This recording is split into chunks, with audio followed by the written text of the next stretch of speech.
Hey everybody and welcome to Chairman of the Board. Today I'm talking about a cooperative tile laying game that takes about an hour to play for 1 to 6 players called Terra. Now the idea of Terra is really cool. You're basically a team of divers who have been caved in and you've got to try find your way out of the cave before your oxygen runs out. The game kind of mechanics kind of breaks down into the kind of pandemic formula where you have kind of 4 actions to take. But this one is a tile placement game. So you are basically either moving into a new tile, you are peeking into a new tile, you are basically moving rubble or all different kind of stuff like that. So as I said, you are working together, trying to explore the cave, finding out where the dead ends are, basically to find the exit. The exit tile is shuffled into the bottom kind of, the bottom few tiles of the tile stack, so that you know that the end is going to be pretty predictable, but not exactly predictable when it's going to come out. And you are trying to survive for the whole duration as you are trying to explore and find the exit, because there are loads of different kind of dangers that kind of appear in the cave, such as flooding, such as gas. There's also this kind of beast or this kind of lurking monster that comes and pursues towards you, and if it gets you, it will kill you. You can use your kind of your player pawn to resurrect other players and stuff like that. And you've got to work together to try and keep each other alive, keep each other safe, and to, as I said, to find the exits.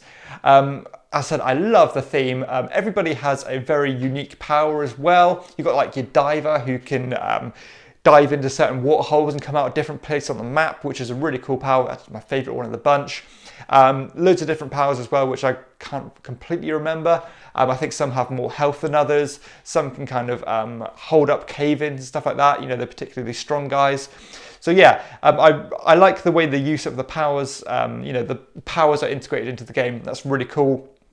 But I can't help but feel with this game that the whole kind of gameplay of it is a kind of means to an end. I feel like the burning through the tiles is very much a slog.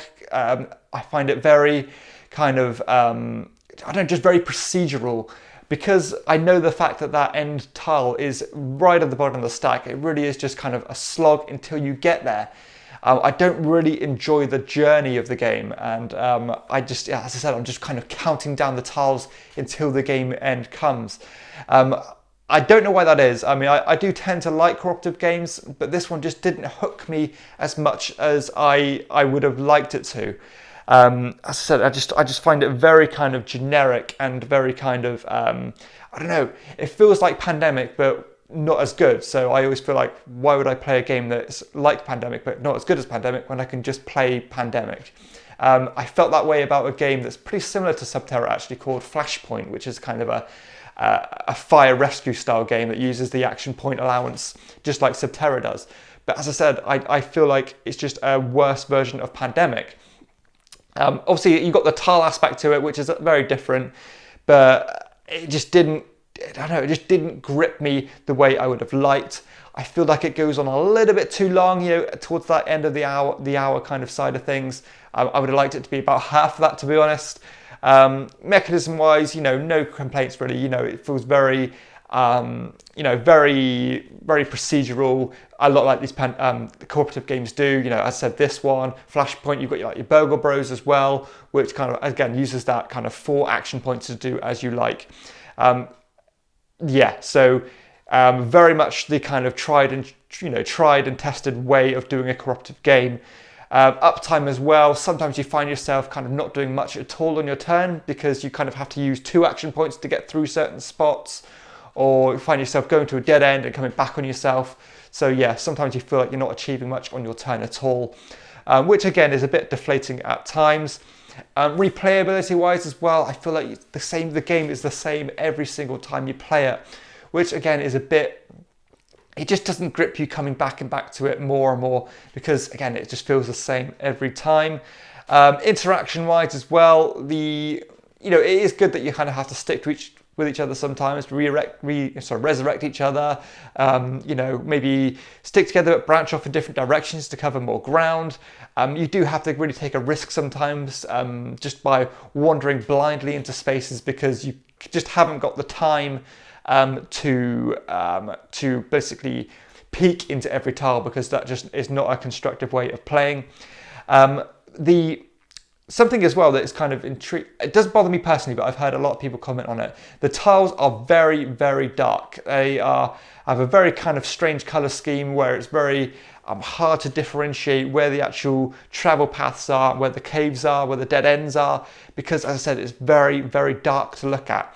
And in poor lighting, it can be very hard to tell where you're going. I've not really had a massive problem with it because you can just, you know, concentrate a bit more, pay a bit more attention, and you can actually see where the paths are. But yeah, it doesn't pop at all. It's a very dark color scheme, which does obviously fit the theme well because it's underground, it's caving, it's going to be pitch black. But yeah, visually, it is sometimes quite hard to tell the differences of the tiles and yeah, and the like. So something just to be a bit wary of. The tile quality themselves is absolutely fine, no complaints at all.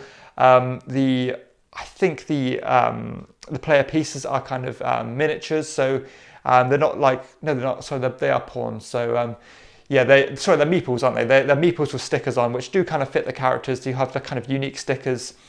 So yeah, they're quite nice.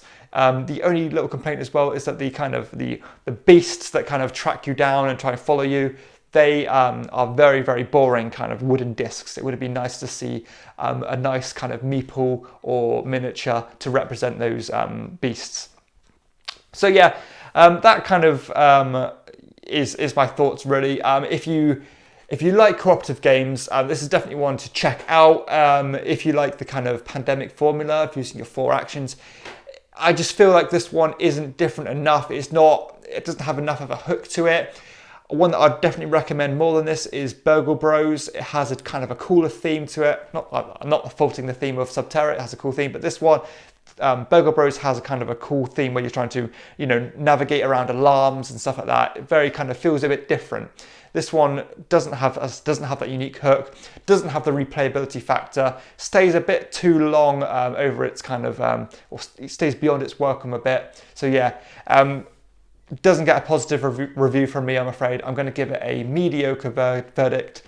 Not a bad game whatsoever, but just in this sea of cooperative games, the sea of board games in general that are so good, this one just doesn't quite hit the mark.